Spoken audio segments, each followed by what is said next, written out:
Okay, years ago, one of the first games I got for the Atari 2600 was 3D Tic Tac Toe. It looked pretty interesting, so I thought I'd give it a shot.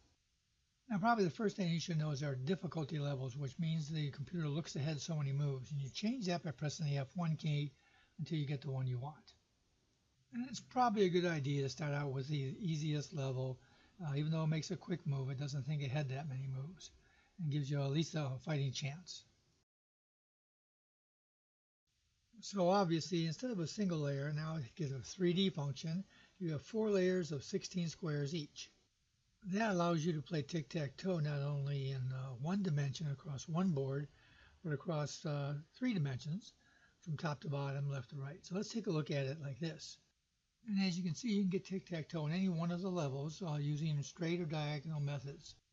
But of course, this is 3D tic-tac-toe, so you can also play and win or lose the game on a number of levels.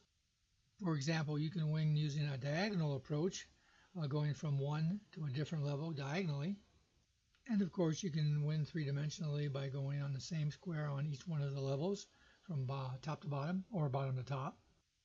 And you can use a combination of those techniques by transversing the 4 planes while moving a square each time in the horizontal plane, giving you a solve like this.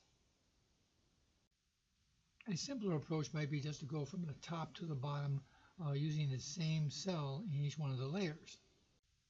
And you can use those techniques anywhere on the board using different sets of the squares. But what's important to note here is these are your power squares, the 4 on the outside, on the top and the bottom, and on the middle layers, the 4 center ones. These are the key squares to winning, or at least surviving a game.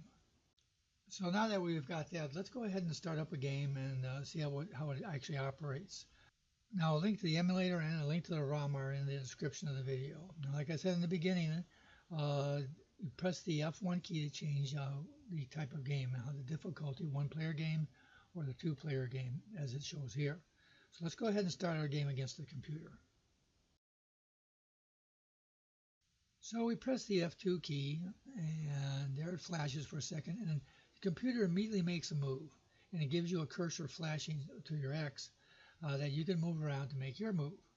Once you have it in the position you think you want to be, then all you have to do is hit your space bar, screen will flash, and the computer will immediately make its move. Well, depending upon your difficulty settings.